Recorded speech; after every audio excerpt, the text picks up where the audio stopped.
everybody, this is Wargamer Sean. We're doing a Codex review of Codex Adeptus Astartes Space Marines. This is part 4, which is going to be our Elite section. And let's dig right into it, because there's a lot of them. The first one is the Centurion Assault Squad, which is 165 points. Got a little cheaper, which is good, because they weren't really used that much last edition. But Assault is just not as good in this edition, unfortunately. For the 165 points, you get 2 Centurions and 1 Centurion Sergeant. They have Weapon Skill with Skill 4, Strength and Toughness 5, 2 Wounds, Initiative 4, Attacks 1, Leadership 8, and a 2+ save.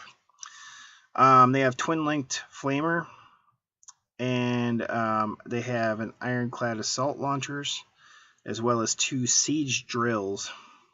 They shall know no fear. Chapter tactics: move through cover, slow and purposeful, and very bulky. So they're not affected going through terrain because they have move through cover, but they are slow and purposeful, so they cannot run. A model with Decimator protocols. A model with this special rule can fire up to 2 weapons in its shooting phase. So there you go. They may take up to 3 additional Centurions for 55 points a model. May replace its Ironclad Assault Launchers with Hurricane Bolters for free, which isn't bad. And they may replace the Twin-Linked Flamer with a Twin-Linked Melt-A-Gun for 5 points a model. Also not a bad thing, especially for something that's attacking vehicles or heavy vehicles or super heavies. They may upgrade the Centurion Sergeant to a Centurion Veteran Sergeant for 10 points. The Centurion Sergeant or Veteran Sergeant may take an Omniscope for 10 points. The unit may take a Land Raider, Land Raider Crusader, or Land Raider Redeemer as designated transport. Now, last edition they were Strength 4, and so their maximum strength was 8. Now they're Strength 5, and the Siege Drills are ×2, so they're hitting at Strength 10, which is amazing. They're instant deathing a lot of things, so they got a little stronger, they got a little cheaper. Maybe you're going to see them a little bit more. I don't know. They're cool. I don't know if you're going to see them more, unfortunately. Next is the Vanguard Veteran Squad for 95 points. You get 5 guys. One's a sergeant. It's a veteran sergeant. The veteran is Weapon Skill with Skill 4, Strength Toughness 4, Wounds 1, Initiative 4, 2 attacks, Leadership 9, 3+ save. Veteran sergeant has the same stats, not any different. They have a bolt pistol and chainsword and frag and crack grenades. They can combat squad. They have heroic intervention. A unit with this special rule can reroll 1 or both dice when determining its charge range. Furthermore, a unit with this special rule ignores a penalty for disordered charges. That's pretty freaking amazing. That means if you assault more than 1 unit with that unit, you still get your bonus charge because you ignore this disordered charge rules, which is pretty neat. Maybe makes them a little bit better. I don't know if it makes them really that takeable, but makes them better. You may include up to 5 additional veterans for 19 points a model, which is a little pricey.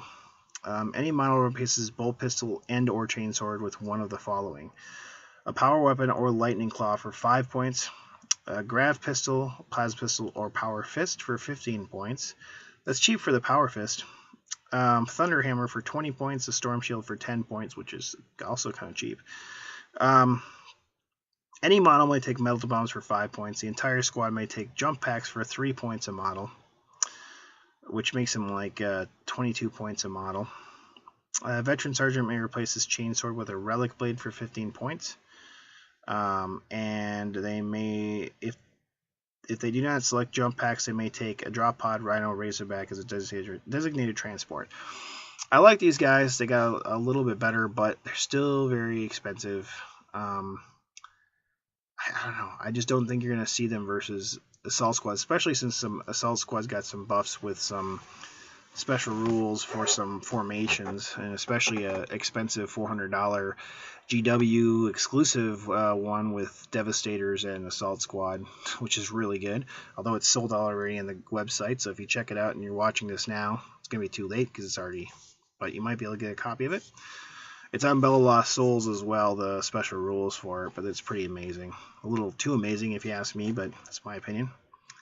Let's go on to my next elite section, which is one of my favorites. That is a Stern Guard Veteran Squad. They're 110 points. They come with 4 veterans and a veteran sergeant. Their weapon skill is skill 4, strength toughness 4, wounds 1, initiative 4, attacks 2 for both, leadership 9 for both, save 3+. So the veteran sergeant's the same again. They have a bolt pistol, bolt gun, frag, crack grenades, special issue ammunition, and they can combat squad. They may take up to 5 additional veterans for 22 points a model. Any model can replace this bolt gun with a storm bolter. I don't know why you do this for 5 points. I mean, the whole point in taking them is a special issue war gear or ammunition. Why in the hell? I don't know. Maybe you still get the special issue ammunition. I don't think so. Maybe you do. Hold on. I'm going to check right now so I don't tell you something wrong. Let's check it. Let's learn together. Special issue ammunition. In addition, normal profile for their bolt gun, including bolt guns with combi weapons. They may use so the storm bolter, you wouldn't get to use a special issue ammunition. So I don't know why you would actually take it. For 10 points, you can take a combi weapon. So they're basically 32 points a model, but a lot of people do this. You don't have to. I mean, I think it's still fine to have the bolter with a special issue ammunition. But you can take Melta, Grab, or Plasma combi for 10 points. It's the same for both of them. 2 veterans may take one item from either special weapons or heavy weapons lists. And these guys can get heavy flamers. I think. I'm going to make sure, so make sure I'm not lying to you on that. 2... Yeah, Stern Guard and Legion of the Damned only can take heavy flamers with these guys. So, veteran sergeant may replace his bolt pistol and or bolt gun with one of the following: a chainsword for free, a grav pistol and or plasma pistol for 15 points, lightning claw or power weapon for 15 points, power fist for 25 points. The veteran sergeant may take meltabombs for 5 points. They may take a drop pod, a rhino, or razorback as a designated transport. I don't know why you put a power fist on them, to be honest, or lightning claw. I mean, most of the time I think you're really just going to be trying to shoot these guys. You could, in my opinion, you could, but you're going to lose your special issue ammunition, which I don't really like. But you could take, get rid of the bolt gun, keep the bolt pistol, and take a grab pistol or plasma pistol. And with Gunslinger, you can shoot both your pistols in the shooting phase, which is kind of nice, but it's a little pricey for 15 points. Honestly, I'd probably just take a combi weapon. So I like the Stern Guard. I think you're going to see him, especially with some of the formations that you see later on. The next one is the Dreadnought. It's 100 points, kind of like a Hellbrute for Chaos Space Marines. Its weapon skill is skill 4, strength 6, front armor 12, side armor 12, rear armor 10, initiative 4, attacks 4, which I think is an increase, 3 hull points. It's a walker vehicle. Comes with a multi-melta and a power fist with built-in storm bolter, searchlight, smoke launchers. You may take up to 2 additional dreadnoughts for 100 points per model. So these guys can be a squadron now, which is a change. And you may take items from the dreadnought weapons list. Any model may replace his power fist with built-in storm bolter with one of the following: missile launcher for 10 points, or twin-linked autocannon for 15 points. Any model may replace his built-in storm bolter with a heavy flamer for 10 points, and it may take extra armor for 10 points as well. If this unit includes no additional dreadnoughts, it may select a drop pod as a designated transport. So if it's a squadron, you can't take drop pods. But it's kind of cool that you can squadron these guys now. The next one is a Venerable Dreadnought, which is 25 points more, so 125 points. Its weapon skill is 5, so a little bit better shooting and fighter. And strength 6, front side armor 12, rear armor 10, initiative 4, attacks 4, hull points 3. Multi-melta, power fist with built-in storm bolter, searchlight, smoke launcher, so the same as the regular dreadnought. Venerable, if the dreadnought suffers a penetrating hit, you can make your opponent re-roll the result on the vehicle damage table, but you must accept the second result even if it's worse than the first. But that's still pretty powerful, especially if you get a immobilized or a blow-up explosion result. You don't really have a lot to lose for that, so you might as well have him re-roll it. Especially explosion, because he's already lost anyway. And I've had it happen to me on the other end of it, where I've had it be explosion and reroll, and it's not. You may take up to 2 additional venerable dreadnoughts for 125 points. You can take items from a dreadnought weapon list, and then basically you can get a missile launcher and 10 points, twin-linked autocannon for 15 points by replacing the power fist with built-in storm bolter. You can get a heavy flamer instead of the storm bolter for 10 points, extra armor for 10 points. And if it's a single model, you can take a drop pod as a designated transport. So for 25 points, you get an extra weapon skill and ballistic skill, make them a little bit better. And for 135 points, so 10 more points from the Venerable, is an Ironclad Dreadnought. And this one is weapon skill 4, strength 6, but it's front and side armor 13, rear armor 10, initiative 4, attacks 4, and 3 hull points. Has a power fist built in the storm bolter, and has a seismic hammer with built-in melt-a-gun that it comes standard with, which is kind of cool. And it has extra armor automatically, so you get that automatically, searchlight and smoke launchers. So chapter tactics and move through cover, which I don't think the other guys had. Nope.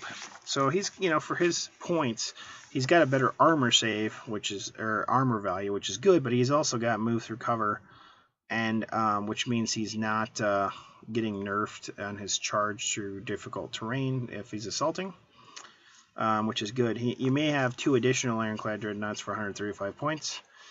His built-in storm bolter can be a heavy flamer for 10 points, and any model may replace his built-in melt-a-gun with a heavy flamer for free. And then you could basically have 2 heavy flamers if you wanted. Any model may replace his power fist with a built-in storm bolter with a hurricane. Any model may replace its power fist with built-in storm bolter with a hurricane bolter for free. So you can get rid of your power fist and storm bolter and get a hurricane bolter. I don't know if that's such a great choice, honestly. I mean, it's a 24-inch gun that's got more shots, but it's still strength 4. I think I'd rather have that, storm bolter with the 2 shots and have a power fist. And you're going to have the seismic hammer, so you got an extra attack. So you've got 5 attacks, 6 on the charge, and your strength 10. So, my opinion. You can replace the seismic hammer with a chain fist for free, and any model can take up to 200 killer missiles for 10 points each. And any model may take ironclad assault launchers for 10 points a model. And if there's only 1 Ironclad Dreadnought, you can take a drop pod as a designated transport. I'm going to check out the Ironclad Assault Launcher. Okay, that's what I figured it did. It basically, it counts as kind of like assault grenade, so you don't suffer the initiative penalty for charging through difficult terrain. And if a model charges an Ironclad Dreadnought equipped with this, they don't gain the assault attack bonus unless the model was already locked in combat from the previous turn. So it's kind of like offensive and defensive grenades. So it's for 10 points, it's actually probably worth that, because if you want to get him, especially if you're making close combat, you probably want him to have that. So, for 10 points, it's worth it. The next elite choice is Legion of the Damned. I thought they were going to take these guys out of this one because of their previous history with Inquisition and Harlequins. They got their own Codex, so they took them out of the Eldar, Dark Eldar, and they, took Inquisition out of Grey Knights. But for some reason, GW, in their infinite wisdom, has left Legion of the Damned in there. I don't know why. Unless they're just planning on not supporting Legion of the Damned Codex. I don't know. They also did something weird in this Codex, too, where every other Codex since the 7th edition, where you used to be able to make things into troops if you took certain things, like Spirit Seer made Wraithguard troops. That's gone now. And like orcs getting, if you take a warlord or war boss on a bike, you could take 1 knob bike squad for a troops choice, or just a knob squad with a war boss for a troops choice. That's gone now too. Everything that did that is kind of gone, except for Space Marines still get, if you take a commander on a bike, then you can take bikes for troop choices. Why the hell they kept this, I don't know. They could have made a formation for that. I'm a little salty about it, to be honest, since everybody else kind of got the nerf on that, but that's just me, I guess. And I'm a little confused on this one with Legion of Damned being still in there, but they are. So Legionnaire is weapon skill 4, strength and toughness 4, wounds 1, initiative 4, 2 attacks, leadership 10, 3+ save. They have a bolt, pistol, bolt gun, frag grenades, crack grenades. They have fear special rules, fearless special rules, slow and purposeful. And then they have unyielding specters. They have a 3+ invulnerable save. They cannot be joined by an independent character, and they always start the game in reserve, and they arrive via deep strike. You can choose to reroll both 2d6s and the scatter dice if you want to. Their range attacks made by Legion of the Damned have the ignores cover special rule, which is nice. So, anything like Melta or anything is going to ignore cover, which is nice. You may include up to 5 additional Legionnaires for 25 points a model. The base 125 point has 5 guys. One Legionnaire may take an item from special weapons list. A different Legionnaire may take an item from heavy weapons list. Legionnaire Sergeant may take items from the range weapon list, and Legionnaire Sergeant may replace his bolt gun with one of the following: a chain sword for free, power weapon for 15 points, or a power fist for 25 points. So, they weren't used that much before. I don't know why they split them off and then they still have them in this codex. It doesn't make a lot of sense. But there you have it. They're there still. How much you're going to see them, don't know. Probably not that much, honestly. The next elite section is a Terminator squad. And the regular Terminators are 175 points. There's 5 of them in that squad.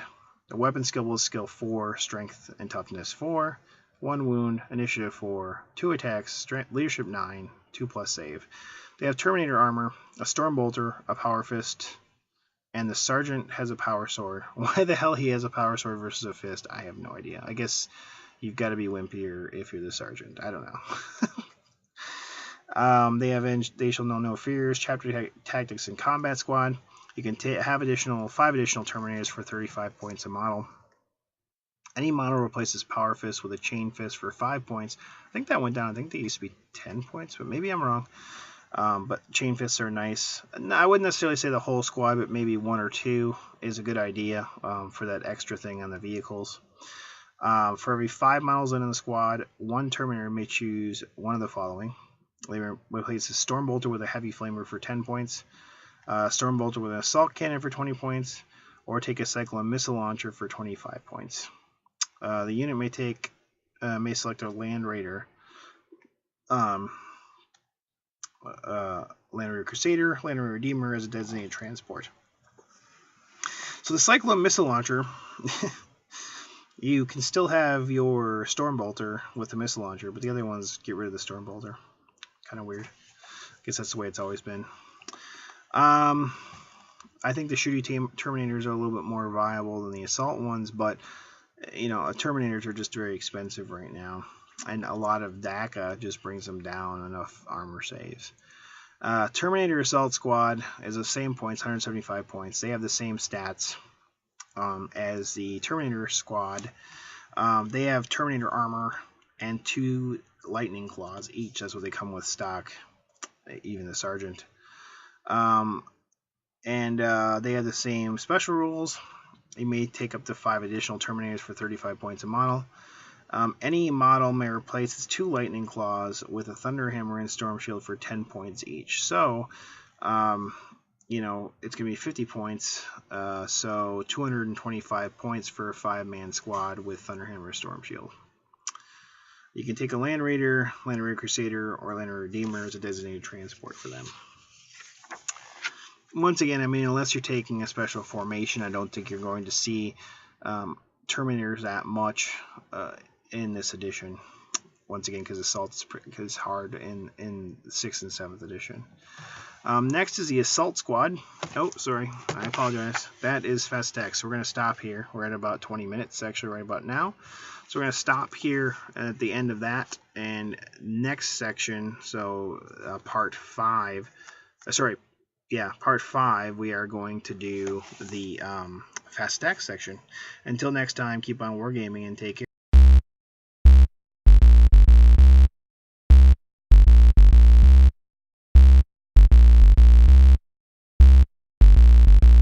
Goodbye. Goodbye. Goodbye. Goodbye. Goodbye. Bye-bye. Goodbye. See ya. Bye for now. Bye for now. Goodbye. I like bottoms.